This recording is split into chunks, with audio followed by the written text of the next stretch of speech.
Assalamualaikum warahmatullahi wabarakatuh. Mungkin kita lanjutkan setelah materi apa ini? UTS ya. Kita hari ini ketemu lagi dengan saya Bu Sidania. Mungkin ada yang masih penasaran, kita belum melakukan zoom langsung ya. Nanti lah insya Allah saya akan menjelaskan beberapa tugas. Sebenarnya ada tugas lain yang harus kalian kerjakan secara kelompok ya. Nanti silahkan dibaca RPP-nya. Itu kalau tidak salah pertemuan akhir-akhir itu 3 pertemuan terakhir berarti berapa? 12, 13, 14 itu kalian akan dibagi menjadi kelompok untuk mengerjakan tugas terkait dengan aplikasi teori pada pembuatan ASKEP ya, asuhan keperawatan. Oke, untuk materi hari ini saya akan masuk dengan materi tentang Faye Glenn Abdillah, yaitu Patient Center Approach. Sebentar, saya inikan dulu.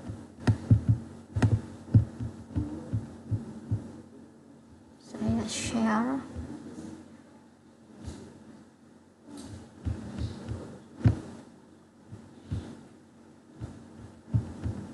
Jadi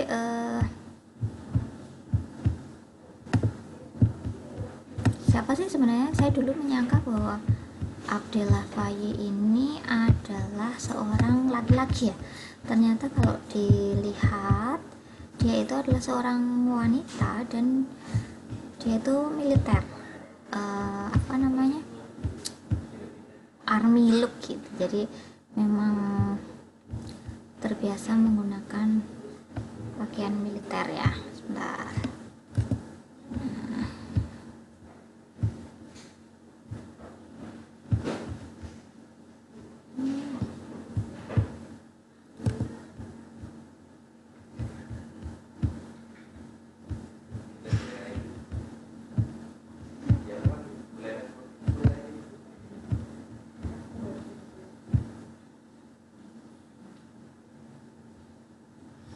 Nah, ini adalah Glenn Abdillah Faye atau Faye. Nah, nampak cantik ya dengan pakaian militernya ya. Nah, ini siapa sih sebenarnya Faye Glenn Abdillah? Nah, ini kita akan bahas secara biografinya ya. Glenn Abdillah Faye atau Faye Glenn Abdillah ini, atau ya namanya kok Abdillah gitu. Saya pikir dulu ada orang Asia gitu ya yang bisa menjadi teoris gitu ya. Ternyata tidak juga, dia tetap Amerikanis gitu ya. Lahir pada tanggal 13 Maret 1919 di New York. Ya memang Amerika itu pusatnya ini ya, karena ada Philadelphia, ada Washington, University of Philadelphia dan Washington juga ya, yang memang terkenal dengan keperawatannya. Pada tahun 1942 berarti usianya berapa ini? Sekitar 23 ya.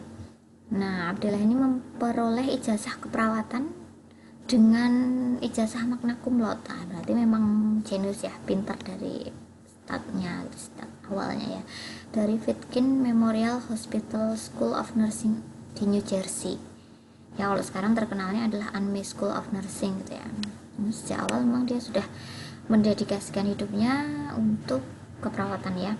Jadi sejak S1 pun dia sudah di dunia keperawatan gitu ya. Nah, dia menyelesaikan bachelor degree-nya di tahun 1945, bachelor degree ya, diploma ya. Kemudian S2-nya itu pada tahun 1947 dan S3-nya itu dari Teacher College ya. Pernah dengar ya siapa teoris yang dari Teacher College kemarin ya? Sebelum UTS ada. Nah, nanti itu salah satunya. Nyambung ya.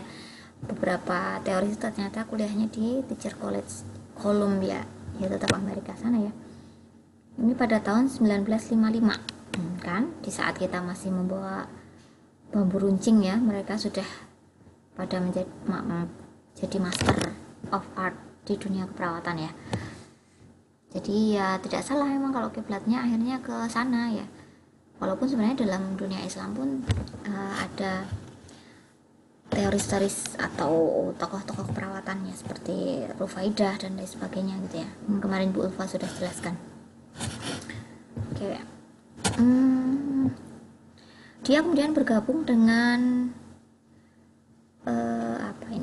US National Women Hall of Fame pada di antara 2000 yang lainnya. Kemudian dia meneliti di sana gitu ya. Dia menjadi staf keperawatan di sana, menjadi kepala perawat di sana, dan kemudian menjadi anggota dari Yale University and Columbia University. Jadi aktif sekali ya. Selain mengembangkan praktek keperawatannya, dia juga tetap mengembangkan ilmunya. Kemudian menjadi kepala Chief Nurse Officer di US Public Health Service USPHS di 1970 dan menempati posisinya selama 17 tahun. Jadi cukup lama juga ya, cukup berpengalaman.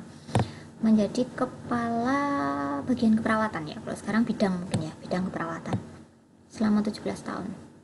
Dan dia adalah perempuan pertama yang masuk dalam deputi bedah ya, bedah umum dari keperawatan. Jadi Deputy Surgeon General of United States ya, biasanya kan bersaing dengan pria ya. Ini salah satu wanita atau wanita pertama yang tergabung dalam persatuan perawat bedah mungkin ya. Nah, kemudian selama hidupnya dia sudah menghasilkan 150 artikel dan buku gitu ya. Jadi memang kalau kita mau terkenal ya hanya harus menulis gitu ya. Dan beliau sudah menerbitkan 150 artikel dan buku di bidang public health nursing atau keperawatan public health komunitas lah ya. Kemudian dia menjadi konsultan penelitian di WHO. Langsung terkenal ya, langsungnya ke WHO loh. Kemudian menjadi dosen tamu dan pembicara di 79 akademik dan mendapatkan kehormatan ya, gelar akademik dan penghargaan profesional di dalam keperawatan ya. Kemudian dia membangun 21 masalah unique nursing problem related human need. Dia mencetuskan 21 pemecahan masalah. Ini yang akan kita bahas nanti. Jadi dia menemukan 21 unique nursing problems related of human needs. Jadi basicnya kan human needs ya. Nah, inilah tokohnya ya. Nah, tadi masih cantik ya di depan ini, ketika sudah sepuh pun masih berkarya gitu ya.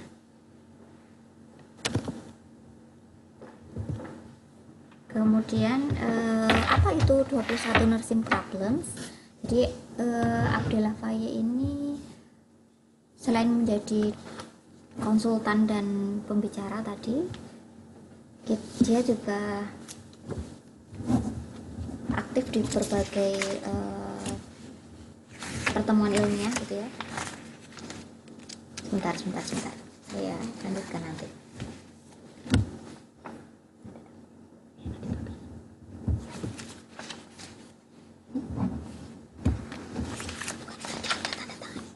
Kepotong ya, karena hitamnya tadi gitu ya. Jadi kita lanjutkan 21 nursing problem dari Abdel Lafayette. Jadi dia sering menjadi pembicara di pertemuan-pertemuan ilmiah gitu ya. Kemudian dia menulis spesifik problem solving gitu ya. Jadi menulis bagaimana seorang perawat itu mengidentifikasi pemecahan masalah yang diidentifikasi dan diklasifikasi ke dalam 21 tipologi. Yang ini kita kenal sekarang menjadi tipologi of 21 nursing problems. Jadi terkenalnya dengan tipologi 21 tipologi nursing problem. Seperti itu ya. Jadi apa sih adalah tipologi itu? Nah, ini akan kita identifikasi, kita jabarkan satu persatu ya.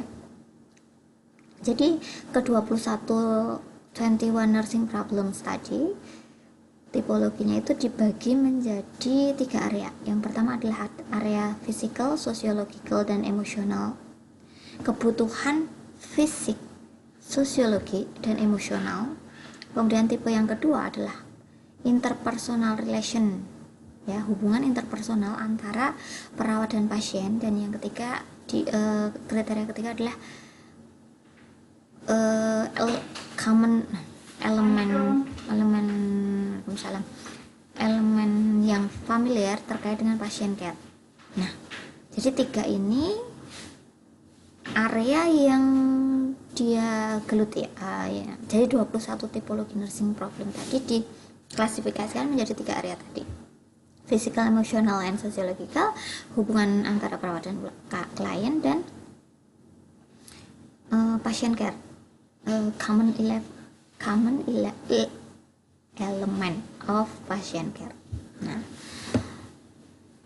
Nah, Abdel Lafayette dan kolega rekan kerjanya ya, membagi tipologi tadi untuk mengevaluasi proses pembelajaran mahasiswa atau siswa ya, dan menggunakan metodologi evaluasi keperawatan tadi untuk dijadikan kompetensi berdasar base kompetensi apa ya, berarti untuk mengukur hasil dari pembelajaran mahasiswa tadi berdasarkan kompetensi, berbasis kompetensi seperti itu.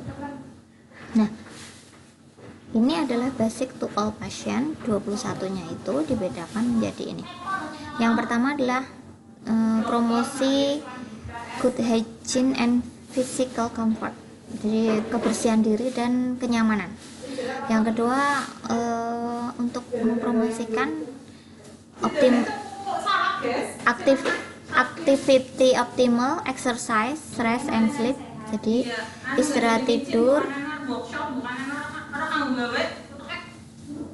aktivitas dan istirahat ya. Yang ketiga,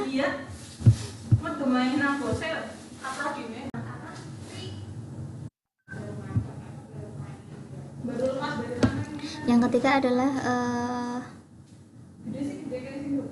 pencegahan dari kecelakaan, jatuh, dan trauma, dan untuk mencegah adanya infeksi dari kondisi luka tersebut.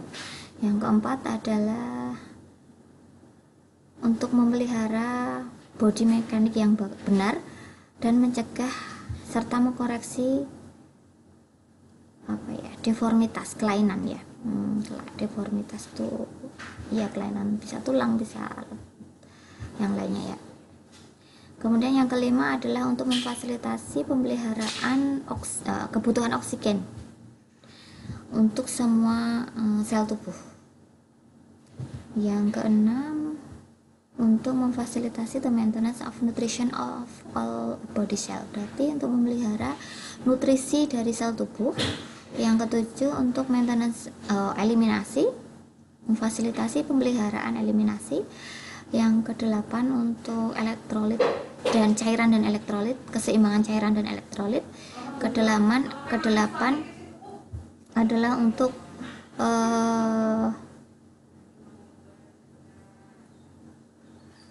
respon psikologi dari penyakit dalam tubuhnya. Kemudian yang 10 adalah untuk memelihara regulatory mekanisme dan function, memfasilitasi pemeliharaan mekanisme regulator dan fungsi dari tubuh tersebut. Yang ke-11 untuk memelihara fungsi sensorik. Yang ke-12 tentang mengidentifikasi dan menerima positif ataupun negatif ekspresi, perasaan, dan reaksi. Jadi ini kan tadi hubungannya dengan, kan ini domain yang tentang emosional tadi ya, sosial dan emosional tadi. Dari ini masuk ke sana. Jadi ketika hubungan dan antara perawat dan pasien itu harus selalu melihat respon dari pasien ya. Jadi selain bahasa verbal, kita kan tetap harus melihat bahasa nonverbalnya ya. Bahasa nonverbalnya tersebut bisa kita lihat dari ekspresinya, perasaan yang dimunculkan, dan reaksi dari tindakan perawatan yang kita berikan, entah itu reaksi terhadap lingkungan maupun stimulus dari luar. Yang selanjutnya adalah untuk mengidentifikasi dan menerima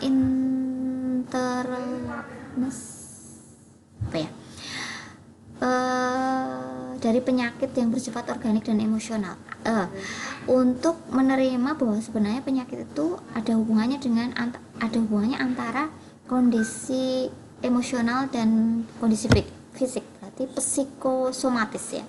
Kan banyak tuh penyakit-penyakit yang hubungannya dengan psikosomatis, yaitu misalnya kayak sariawan, MAH dan lain sebagainya. Itu kan sebenarnya penyakit yang psikosomatis ya, yang berkaitan dengan kondisi emosional seseorang. Kemudian yang ke-14 adalah untuk memelihara efektif verbal dan nonverbal komunikasi verbal dan nonverbalnya. Untuk yang ke-15 adalah untuk membangun hubungan interpersonal yang produktif. Nah, yang 16 adalah untuk memfasilitasi pencapaian spiritual pasien tersebut. Apa ya, jadi kan setiap orang punya tujuan spiritual, apa ya yang dicapai dalam hal spiritualnya. Ya, ini untuk mencapai pencapaian kondisi spiritualnya. Yang ke-17 adalah untuk maintenance therapeutic environment, memelihara dan menciptakan therapeutic environment ya. 18 adalah untuk memfasilitasi penerimaan dalam dirinya terkait dengan fisikal, emosional, dan kebutuhan dirinya untuk berkembang. Yang ke-19 adalah untuk menerima pencapaian diri, tujuan yang possible, yang mungkin bisa tercapai. Dalam hal ini adalah fisikal dan emosional, batasan-batasan dari kondisi fisikal dan emosionalnya. Yang ke-20 adalah menggunakan sumber daya komunitas untuk digunakan sebagai pemecahan masalah dalam sakitnya, apa ya, arising from illness, apa, penyelesaian masalah kesehatannya.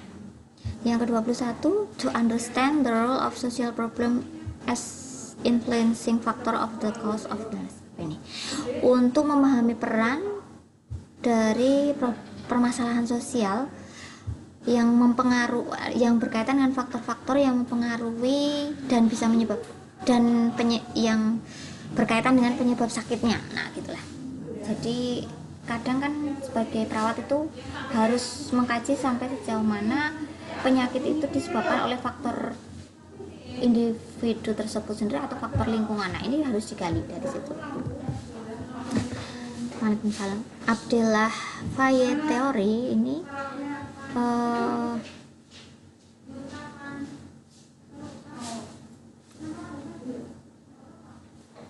digunakan dalam pendekatan pemecahan masalah dengan tadi nursing problem related to help need of people. Jadi berhubungan dengan diri dan lingkungannya. Misalnya adalah upaya pemecahan masalah dari problem nursing tadi kepada klien untuk mengembalikan kondisi kesehatannya atau tujuan dari pemeliharaan kesehatannya. Nah, ini kita akan bicara tentang meta paradigmanya, bahwa sebenarnya tadi kan poin kedua itu kan berkaitan dengan beberapa area tadi kan sudah menyinggung tentang hubungan personal, interpersonal, sosial, emosional ya. Nah, ini sekarang di area domain yang kedua itu tadi kan membahas tentang hubungan antara perawat dan pasien. Nah, di meta paradigma ini si Abdullah Faye itu sebenarnya sudah membahas. Yang pertama adalah bahwa individu itu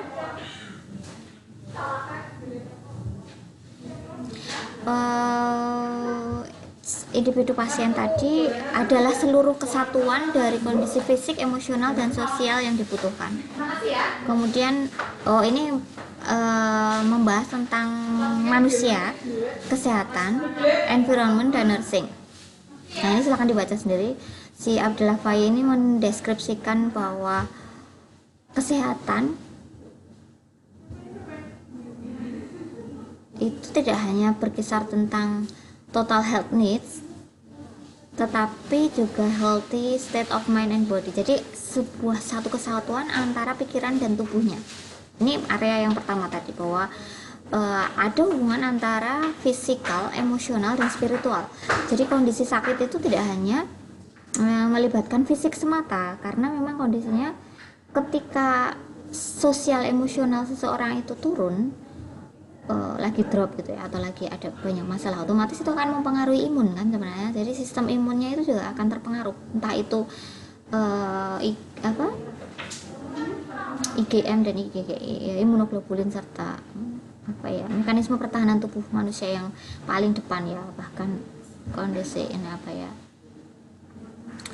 interferon dan lain sebagainya, yaitu akan terpengaruh oleh kondisi emosional tadi. Sehingga ketika ada paparan virus ataupun bakteri yang mungkin sebenarnya dalam kondisi normal dia bisa melawan gitu ya si mekanisme pertahanan diri manusia pertama tadi, itu karena kondisinya dia ngedrop, otomatis tidak bisa lagi menjadikan tameng atau pertahanan diri, sehingga virus yang sebenarnya bisa ditangkal itu ya, karena pertahanan dirinya lemah, kondisi imunitasnya menurun, ya otomatis pasti akan terkena. Ya itulah, mudah untuk si virus tadi masuk karena pertahanan dirinya juga sudah mulai kendor gitu ya. Nah itulah yang dimaksud oleh si Abdillah Faye. Environment itu faktor luar ya, planning for optimum health and local, state, national and international levels. Misalnya ruangan dan komunitas. Nah, perawat di sini didefinisikan sebagai profesi yang membantu secara komprehensif melayani dan bertemu dengan pasien terkait dengan kebutuhan dasarnya, kemudian untuk meningkatkan kemampuan dirinya untuk bisa beraktivitas dan memecahkan 21 masalah tadi berdasarkan dari bantuan perawat gitu. Ini hubungannya yang ketiga. Jadi yang kedua, hubungan antara perawat dan klien. Nah, itu yang bisa saya sampaikan terkait dengan Abdillah Faye. Selanjutnya saya akan menjelaskan terkait dengan Levin ya. Jadi kan hari ini kita ada 2 materi ya. Nah,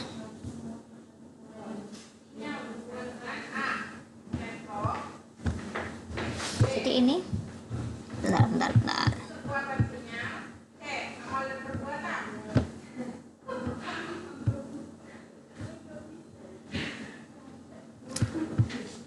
Kok ini tidak?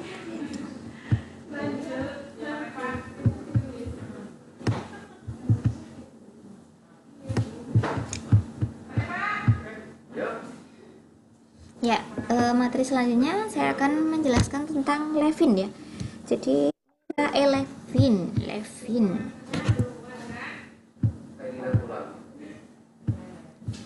Nah,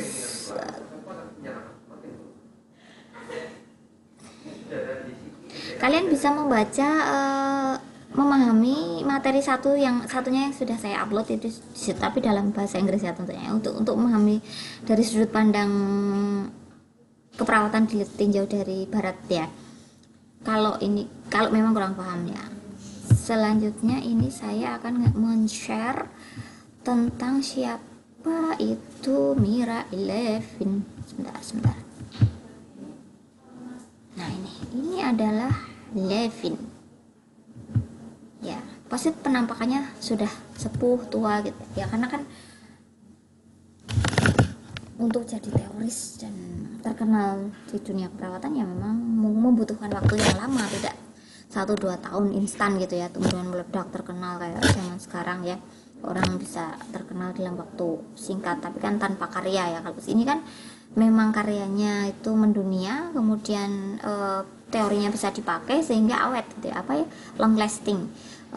Sebelum ada teoris yang muncul lagi dan mengevaluasi teorinya, ya dia masih akan tetap dipakai gitu ya. Nah, ini Myra Astrid Levin, lahir 1920, berarti lebih muda ya, 1919 ya, lebih muda setahun ya, sepantaran lah, semasa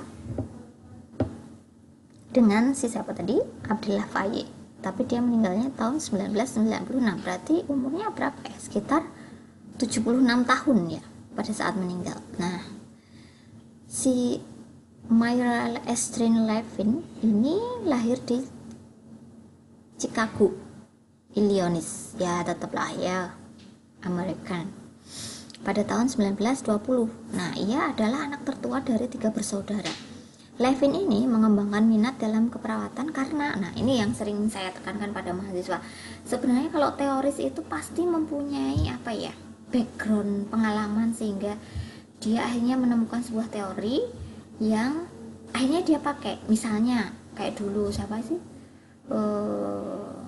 Nightingale itu ya, itu kan seorang sebenarnya perempuan yang dari kalangan bangsawan yang dia mengabdikan dirinya untuk apa ya namanya, kemanusiaan ya, gereja gitu ya. Yang semula dianggap bahwa perawat itu adalah kotor, pekerjaan yang kotor, berkaitan dengan wanita tunisila yang dijadikan wanitanya si tentara gitu ya. Ini kan dia mengubah mindset itu ya, jadi bahwa perawat itu adalah tugas yang mulia, dia membantu tanpa pamrih, dia meninggalkan kebangsawanannya. Nah, dengan si Levin ini pasti punya latar belakang nih. Nah, apa sih latar belakangnya? Nih kita lihat. Si Levin, beliau ini, Mayra Estrin Levin ini mengembangkan minat dalam keperawatan tuh karena ayahnya sering sakit. Ya, jadi dia ayahnya itu bermasalah di sistem gastrointestinal ya, atau sakit di saluran pencernaan ya. Dan tentunya mengalami perawatan atau sering masuk rumah sakit ya, karena kan penyakit gastrointestinal itu kan ada yang bersifat akut, ada yang bersifat kronis ya. Nah, kalau gastritis kronis misalnya itu kan memang, apalagi yang sudah perforasi dan lain sebagainya, itu kan memang nggak bisa langsung sembuh gitu ya, pasti akan maintenance perawatan yang lama. Nah ini nih ayah si Levin, ayahnya Mayra Estrin Levin ini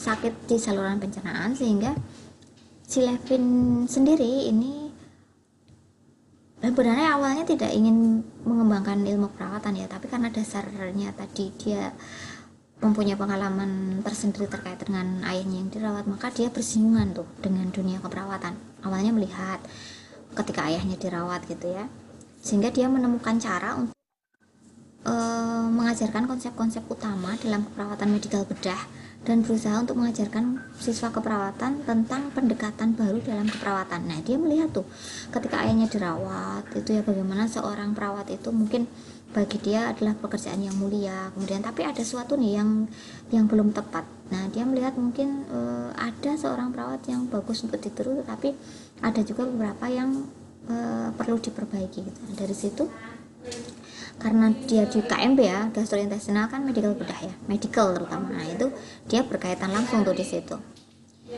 Si Levin ini ingin berpindah dari praktek keperawatan pendidikan yang menurutnya sangat prosedural dan kembali fokus pada pemecahan masalah secara aktif dalam pemecahan perawatan pasien. Nah, itu awal dasarnya si Levin itu berkecimpung di dunia keperawatan.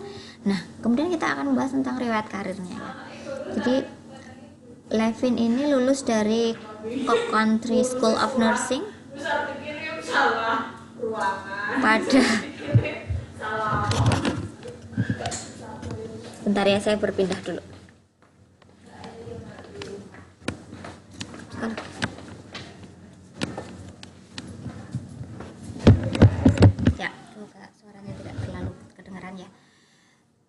Jadi si Levin ini lulus dari Cook County School of Nursing pada tahun 1944. Kemudian memperoleh gelar Bachelor Science of Nursing atau D3-nya ya, D2-nya dari University of Chicago. Kemudian Levin bekerja sebagai perawat sipil untuk Army, US Army, dan sama ya, ini di dunia militer juga ya, sebagai supervisor perawat bedah dan administrasi keperawatan. Setelah mendapatkan gelar Master of Science (MSN) di Wayne State of University, jadi setelah sekolah perawat tuh setara SPK lah ya, kemudian D3, kemudian S1, dia bekerja dulu.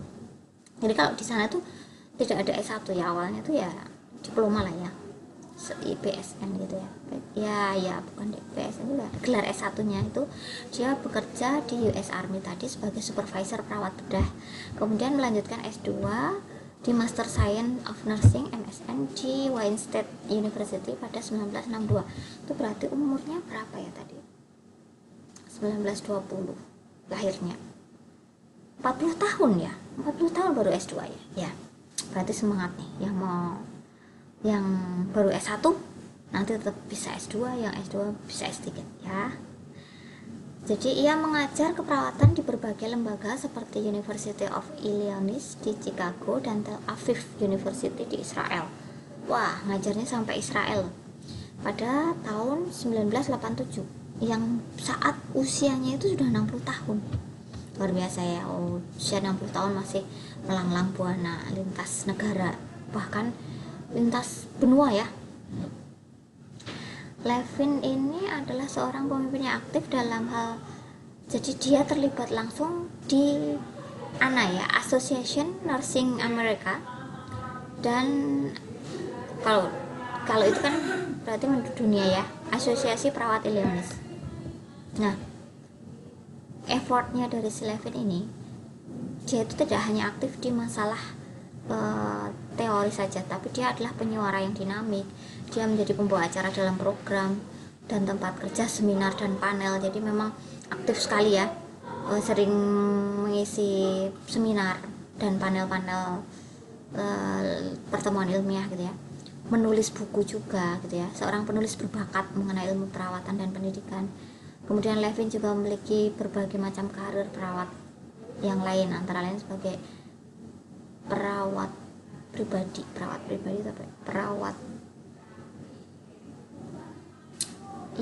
pribadi, kemudian perawat di ketentaraan ya, jadi di Army tadi kan sudah di Army ya, di klinik di Army, kemudian instruktur praklinik Physical Science Cook Country,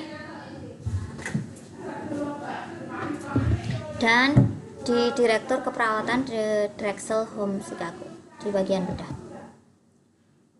Dia juga menjadi supervisor di 2 rumah sakit, yaitu Universitas Chicago dan Rumah Sakit Henry Ford Detroit ya. Pengalamannya dalam ilmu perawatan seperti menjadi staf keperawatan, administrasi dan tenaga pengajar, serta instruksi teknis dan pengarah dalam jasa perawatan. Nah, ini beberapa artikel yang ditulis Levin. Jadi selama hidupnya Levin ini menulis 77 artikel yang dipublikasikan, termasuk di dalamnya An Introduction to Clinical Nursing yang dipublikasikan berulang kali pada tahun 1969, 73 dan 89. Ia juga menerima gelar Doktor Honoris Causa, ya, doktor kehormatan ya, dari Loyola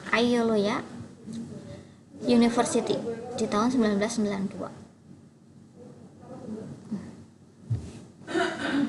Kemudian Levin juga pensiun jadi setelah pensiun dia baru mendapatkan gelar kehormatan ya, beberapa tahun sebelum dia meninggal ya. Setelah pensiun pada 1987, dan setelah pensiun Levin kemudian aktif mengembangkan teori dan melakukan penelitian. Wah, luar biasa ya, bahkan saat usianya senja si Levin ini kagak ada matinya ya, maksudnya tuh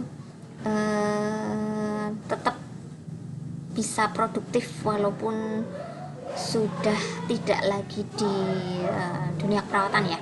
Jadi dia mengembangkan teori yang dan penelitian yang berhubungan dengan teorinya. Ini patut ditiru nih. Jadi ya betul sih, kalau mau terkenal ya menulislah gitu ya, kalau mau meninggalkan jejak karyamu ya menulislah gitu ya. Nah, ini menjadi motivasi kita semua untuk tidak putus asa untuk melahirkan suatu karya fenomenal.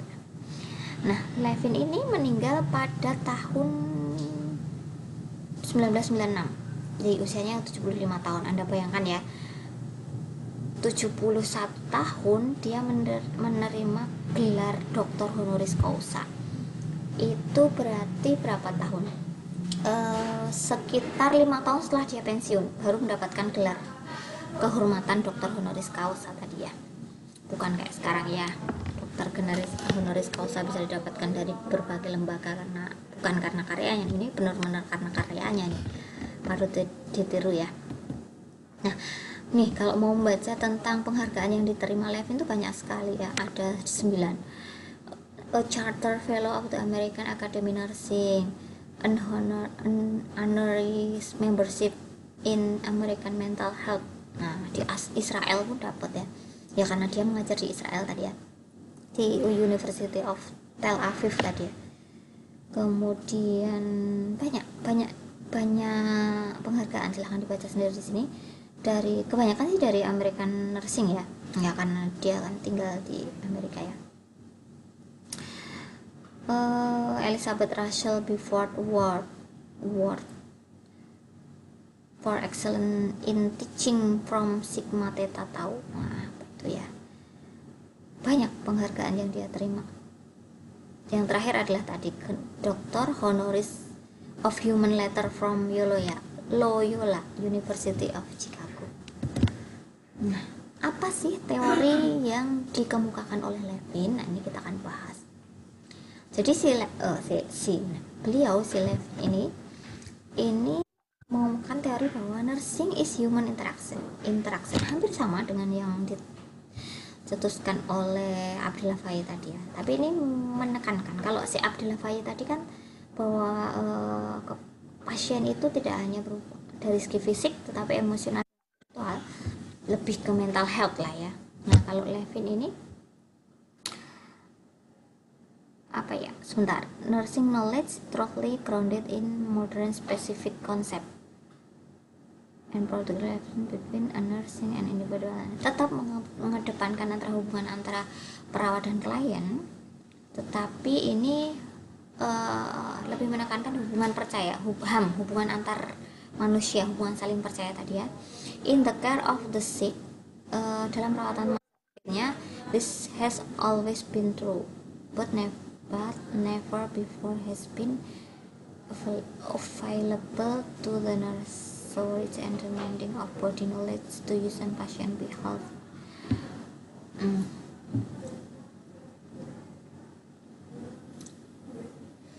Jadi hubungan antara perawat dan klien ini bisa dimulai dari hubungan saling percaya, di mana hubungan saling percaya itu bergantung pada body of knowledge yang digunakan oleh pasien dalam berhubungan dengan perawatnya. Nah, seperti itulah intinya ya. Model Levin berfokus pada individu tersebut sebagai makhluk holistik dan area utama yang menjadi concern perawat dalam memelihara keutuhan seorang. Model konsep Mira Levin ini memandang klien sebagai makhluk hidup yang terintegrasi, yang saling berinteraksi dan beradaptasi terhadap lingkungannya. Levin percaya bahwa intervensi keperawatan merupakan aktivitas konservasi dengan konservasi energi sebagai pertimbangan utama. Ini Fawcett ya.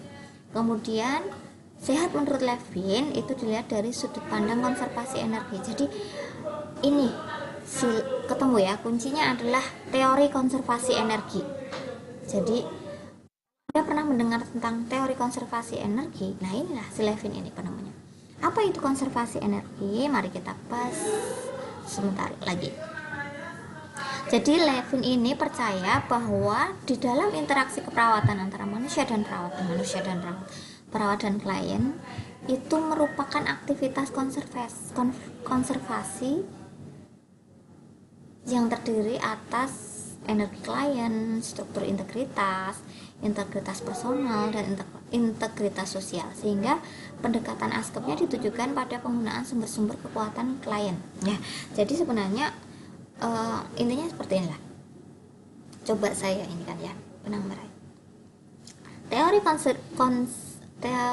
konservasi energi tadi ini kan berpusat pada individu. Jadi proses pemulihannya tadi ini ditekankan pada upaya dari klien sendiri dalam menguatkan atau menggunakan sumber-sumber kekuatan si pasien tadi secara optimal. Jadi ya memang bukan dari perawatnya atau lingkungan, tetapi lebih ditekankan pada seluruh pendayagunaan, pengoptimalisasian antara energi klien dalam dirinya, integritas personal, dan lain sebagainya. Ya seperti itu, paham ya? Jadi yang bisa menyembuhkan itu bukan obat ataupun bukan perawatnya atau dokternya, tetapi dari kepercayaan si pasien terhadap upaya pengobatannya, kemudian integritas sosialnya dan lain sebagainya. Jadi ya semua hal itu menjadi konversi energi bagi dirinya adalah upaya untuk sembuh. Nah, konsep dasar model konservasi energi Levin ini dirumuskan pada tahun 1966 dan dipublikasikan pada tahun 1973. Model konservasi Levin ini merupakan keperawatan praktis dengan konservasi model dan prinsip yang berfokus pada pelestarian energi pasien untuk kesehatan dan penyembuhan. Ya. Nah, apa sih prinsip-prinsip konservasi energi itu? Yang pertama, merupakan keseimbangan dan perbaikan energi yang dibutuhkan individu untuk melakukan aktivitas. Tujuan dari konservasi energi ini adalah untuk menghindari penggunaan energi yang berlebihan, karena individu itu memerlukan keseimbangan energi, dan untuk memperbarui energi secara konstan, jadi perlu diupayakan untuk mempertahankan aktivitas hidupnya. Jadi seseorang untuk bisa pulih dan mengembalikan kondisi kesehatannya itu membutuhkan integrasi dari dalam dirinya berkaitan dengan integritas personal, sosial, dan lain sebagainya tadi, sehingga tercipta keseimbangan energi. Dalam praktek perawatan, hal ini terlihat di ruang rawat pasien di samping tempat tidur pasien. Misalnya, proses penyembuhan dan proses penuaan, maka intervensi keperawatan dilakukan untuk mengurangi ketergantungan terhadap pemenuhan kebutuhan dan mempertahankan istirahat dan aktivitas serta nutrisi yang adekuat. Jadi sebenarnya gini, seseorang untuk bisa sembuh atau malah kan justru jadi proses degeneratif gitu ya, itu intervensi keperawatannya ini ditujukan untuk mengurangi ketergantungan terhadap pemenuhan kebutuhan dari luar, tapi lebih ditekankan dengan mempertahankan keseimbangan antara istirahat dan aktivitas serta nutrisi yang adekuat. Nah itulah, ini kunci juga. Jadi kalau kita mau stay healthy gitu ya, tetap sehat, yang pertama kan memang berpikiran positif ya, auranya itu keluar. Ya mungkin saya juga banyak mengeluh gitu ya, nah ini harus di auranya itu harus di netralisir, di toksik ataupun ya perlu di detox lah hal yang toksik tadi. Jadi tercipta keseimbangan antara, ya kalau sudah beraktivitas berlebih ya perlu istirahat, diimbangi dengan nutrisi yang adekuat tadi ya. Nah, ini konservasi struktur integritas, bahwa penyembuhan adalah suatu proses perbaikan integritas struktur dan fungsi dalam mempertahankan keutuhan diri. Misalnya, seorang perawat harus membatasi jumlah jaringan yang terlibat dalam penyakit melalui perubahan fungsi dan intervensi perawatan. Contohnya, bila menghadapi individu pasca amputasi, misalnya Anda menghadapi pasien post amputasi, maka intervensi keperawatan yang dilakukan untuk meminimalkan jumlah jaringan yang terlibat itu adalah dengan membantu klien menuju tingkat adaptasi baru, adaptasi dengan kondisi amputasi tadi, kemudian melatih ROM-nya, ring of motion-nya, dan mempertahankan personal hygiene dengan kondisi keterbatasan tadi, sehingga energinya tidak dibuang percuma. Kemudian konservasi integritas personal. Seorang perawat harus menyadari pentingnya harga diri dan integritas diri pasien serta penghormatan terhadap privasi. Hal ini bisa terlihat ketika klien dipanggil dengan namanya. Sikap menghargai tersebut terjadi karena adanya proses nilai personal yang menyediakan privasi selama produk. Seorang perawat harus menyadari pentingnya harga diri dan identitas diri pasien. Dalam hal ini, perawat dalam melakukan intervensi perawatan harus menghargai keberadaannya, misalnya menghargai nilai dan norma yang dianut, menyapa dengan sopan, minta izin sebelum melakukan tindakan, melakukan terminasi. Nah ini kan, jadi Jadi ada hubungan yang baik kan, tadi membina hubungan saling percaya kan antara perawat dan klien. Hubungan saling percaya itu hanya akan tercipta jika terjadi penghargaan antara perawat dengan kliennya. Contohnya misalnya apa? Menghargai nilai dan norma, menyapa dengan sopan, meminta izin, melakukan terminasi. Nah, yang ketiga adalah konservasi integritas sosial. Kehidupan berarti komunitas sosial dan kesehatan merupakan keadaan sosial yang telah ditentukan. Oleh karena itu, perawat berperan menyediakan kebutuhan terhadap keluarga, membantu kehidupan religius, dan menggunakan hubungan interpersonal. Ini contohnya adalah perawat membantu menghadirkan anggota keluarga dan menggunakan hubungan interpersonalnya untuk menjaga integritas sosial. Jadi, dalam proses keperawatan itu libatkan keluarganya. Nah, si Levin ini mengemukakan 3 karakter adaptasi. Yang pertama adalah adaptasi historis, yang kedua adalah specificity, yang ketiga adalah redundansi. Redundansi ini menggambarkan pilihan kegagalan yang terselamatkan dari individu untuk menjamin adaptasi. Kehilangan redundansi memilih apakah melalui trauma, umur penyakit, atau kondisi lingkungan yang membuat individu sulit mempertahankan hidup. Nah, ini dasar keperawatan Levin ya. Levin ini memandang setiap individu memiliki lingkungannya sendiri, baik internal maupun eksternal. Nah, perawat ini dapat menghubungkan lingkungan internal dan eksternal tadi, serta kalau internal kan aspek fisiologis, patologis gitu-gitu, dengan lingkungan eksternal sebagai level persepsi operasional dan konseptual. Apa nih maksudnya? Jadi perawat ini menghubungkan lingkungan internal dan eksternal pasien tersebut untuk mengoptimalkan upaya pemeliharaan kesehatannya. Seperti itu. Level perseptual melibatkan kemampuan menangkap dan menginterpretasi dunia dengan organ indera ya. Level operasional terdiri dari segala sesuatu yang mempengaruhi individu secara fisiologis, meskipun mereka tidak dapat mempersepsikannya secara langsung. Seperti kita kan nggak bisa lihat mikroorganisme ya, padahal itu nyata, itu ada, tapi kan tidak bisa kasat mata, tidak bisa dilihat dengan mata telanjang gitu ya, harus dengan mikroskop. Nah, itu sebenarnya kita harus percaya bahwa sebenarnya individu itu ada faktor lain yang tidak bisa dilihat dengan mata langsung, bahkan panca indera langsung gitu ya. Ini harus ditekankan bahwa ada bakteri, virus yang mengancam gitu ya, dan itu memang nggak kelihatan, tapi ya nyata ada gitu. Nah, inilah, ini pada level operasional, pada konseptual level lingkungan. Ini respon organisme. Jadi respon organisme itu kemampuan individu untuk beradaptasi dengan lingkungannya. Respon organisme bisa dibagi menjadi fight or flight, melawan atau menghindar. Fight or flight ini merupakan respon yang paling primitif, di mana ancaman yang diterima individu merupakan respon terhadap ketakutan melalui menyerang atau menghindar. Nah, hal ini yang bersifat reaksi tiba-tiba. Respon yang disampaikan adalah kewaspadaan untuk mencari informasi atau untuk melakukan rasa aman dan sejahtera. Respon peradangan atau inflamasi merupakan mekanisme pertahanan yang melindungi diri dari lingkungan yang merusak. Sebenarnya, jadi kalau kita mengalami sebuah inflamasi itu nggak apa-apa, itu adalah respon tubuh kita untuk memberikan sinyal bahwa ini loh ada sesuatu yang mengancam. Jadi itu adalah mekanisme pertahanan diri untuk melindungi kondisi yang bisa merusak. Jadi kayak semacam sinyal atau alarm gitu ya, bahwa kita harus berhati-hati, tanda awal. Makanya kan sistem pertahanan diri seorang akan muncul di situ ya, baik itu yang pertama, lini kedua, dan selanjutnya. Ini adalah upaya untuk penyembuhan diri. Nah,